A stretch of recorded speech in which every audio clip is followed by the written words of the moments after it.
Magandang araw sa atin lahat mga kababayan. Kawawa naman itong si Representative Raul Manuel na dismayado at mukhang galit na galit mga kababayan po natin dahil sa pagpasa ng budget sa 2024 ay pinatayan ito ng microphone dahil ang kanyang deliberation mga kababayan po natin na kontra o mukhang kinikwestiyon niya bakit umano napakabilis aprobahan ang budget ng 2024. Yan po yung ating budget ng buong bansa po natin. So umabot po ng 5.768 trillion at bakit umano napaka-urgent na marami pa umanong bagay at hindi naman umano agad gagamitin itong pera para pa ito sa 2024, bakit pa umano agad-agad ito ay inapprove ng Kamara? Ito yung kini-question ni Raul Manuel. So nabigyan naman siya mga kababayan po natin ng pagkakataon na magtanong at mag-question pa sa ilan pang naiiwang mga departamento na kailangan na busisihin nga ang kanilang budget mga kababayan. Dahil creative kaming mga kabataan, nakapagsulat ako ng tula to explain my vote. Before that, Mr. Speaker, sabihin ko lang, mahina po ang batayan para sabihing urgent ang 2024 budget. Mr. Speaker, magagamit na ba agad ang 2024 budget kapag napasa natin ito dito? Hindi po, Mr. Speaker. Dagdag din, ilang beses ang hindi kinoconsider ng Malacanang ang kapakanan ng bayan kapag nagtatakda siya ano ang calamity, ano ang hindi. And Mr. Speaker, mapang-abuso din ang certification aside po sa parliamentary courtesy at pagpatay ng mic, ito din po, inaabuso din. Mr. Speaker, aaprubahan natin ay confidential and intelligence funds, hindi lang po ng OVP tsaka DepEd. Pero pati din ang sa Office of the President na 4.56 billion, that's 12.5 million per day. Mas mataas sa 11.4 million per day na 2022 confidential funds ng OVP. To proceed to my poem, Mr. Speaker. Paano kasi hindi ito patayan ng mikropono mga kababayan po natin? Ang dami niya nang pagkakataon na tanungin at busisihin itong budget deliberation ng bawat departamento. Lalo na ang isa sa kanyang pinag-iinitan ay itong Office of the President, lalong-lalo na itong Office of the Vice President na halos gusto na nilang tanggalan ng budget mga kababayan po natin itong departamento na hawak nga ni Vice President Sara Duterte. So isa po dito ay ang Department of Education. So ngayon ay tinutulak nga nila na tanggalan na ng confidential fund naman na 650 million itong Office of the Vice President at ng Department of Education. So pero sa pag-aproba nitong budget nga ng national budget po natin ay hindi pa natapyas diyan at hindi pa tinanggal yung 650 million na confidential fund ng Office of the Vice President. Ngunit may panukala sila, may mga gumawa ng kanilang petisyon nga mga kababayan po natin na ilipat na lang umano sa DND or basta sa defense kung saan ay kailangan umano doon sa pag-protect ng West Philippine Sea. So sa ngayon hindi pa natanggal or hindi pa natapyas mga kababayan po natin. Pakinggan natin kasi maganda daw yung tula ni Raul Manuel mga kababayan po natin. Mas malaki ang budget sa susunod na taon, pero saan-saan ito pangunahing nakatuon.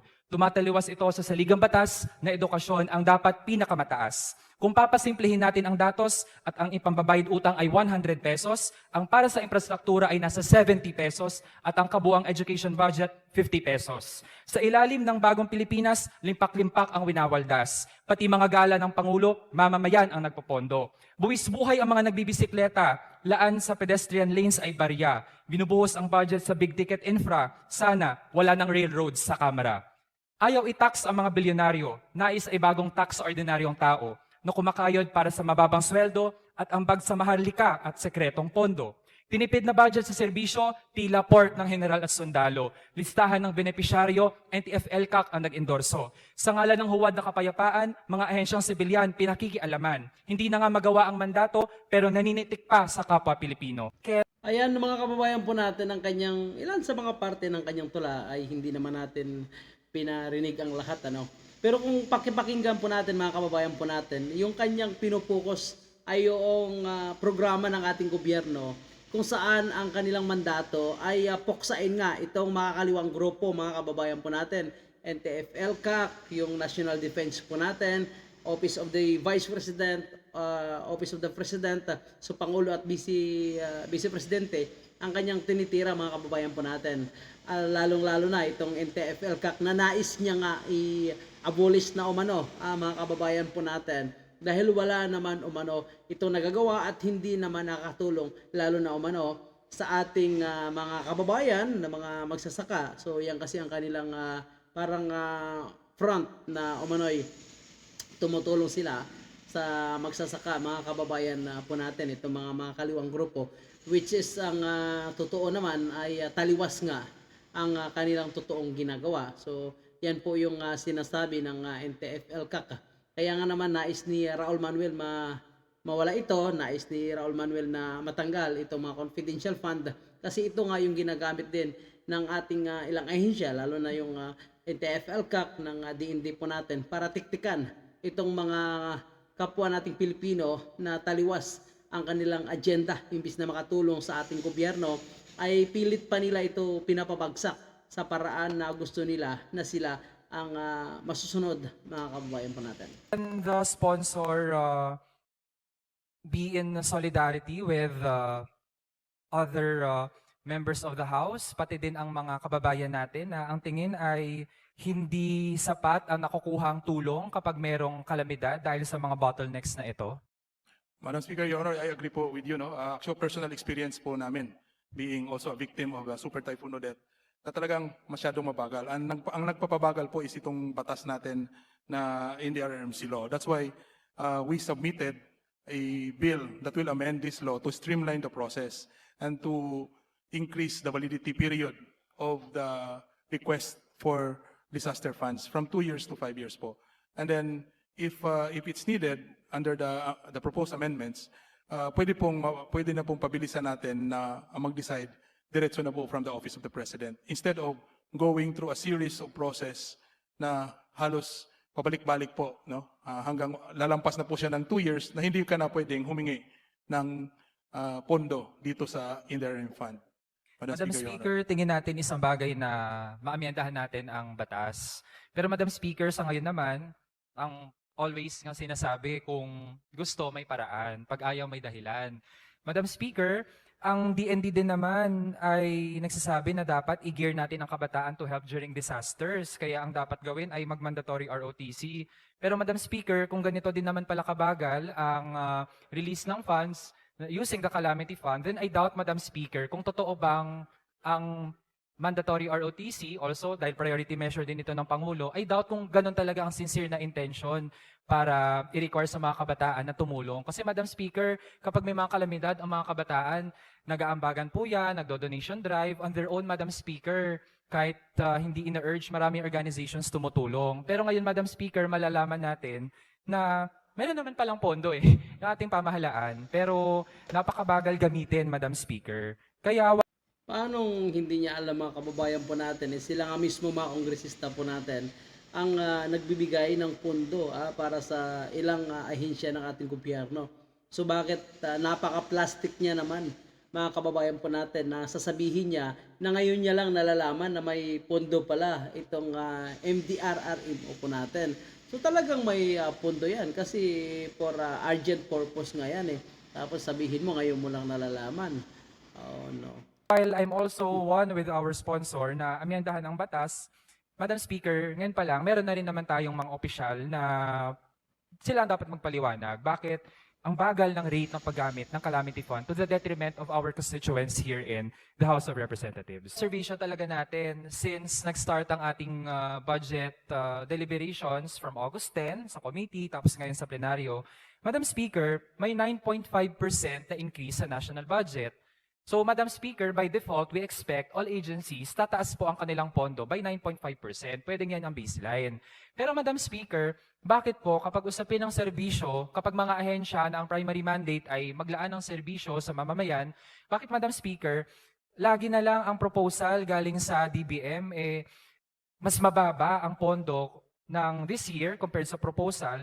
Pero maraming mga ahensya, Madam Speaker, halimbawa defense, security, big ticket infrastructure, yan po ang priority, Madam Speaker. Kasi mamaya, magbobotahan tayo on this national budget. Tapos, Madam Speaker, nakakalungkot na kapag mga basic services, lagi na lang po magmamakaawa tayo, magmamakaawa ang mga kababayan natin, Madam Speaker. And as a young representative, parang, Madam Speaker, isipin ko, ganito ba pala taon-taon na kapag services, pagdedebatihan pa natin para madagdagan ng pondo, pero kapag mga questionable funds, Madam Speaker, on a silver platter, binibigay sa ganung mga ahensya.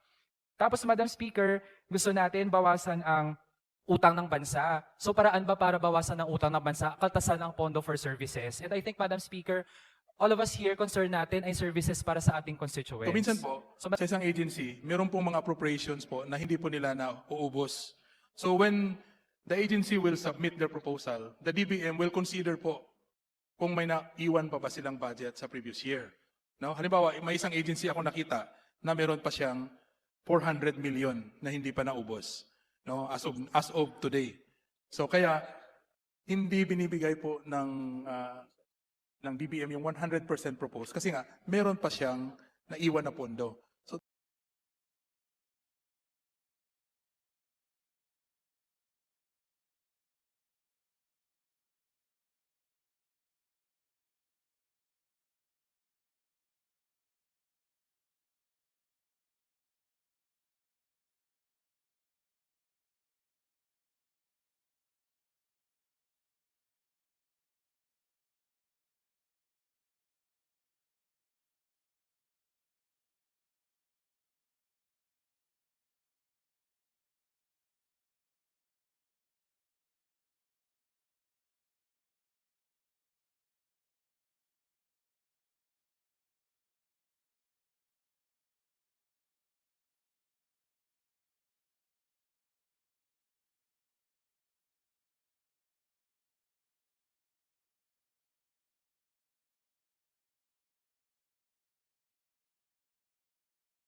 Kulang na kulang ang alokasyon sa batayang serbisyo na dapat sana'y prioridad ng kasalukuyang administrasyon. No bill passed by either house shall become a law unless it has passed 3 readings on separate days, and printed copies thereof in its final form have been distributed to its members 3 days before its passage, except when the President certifies to the necessity of its immediate enactment to meet a public calamity or emergency.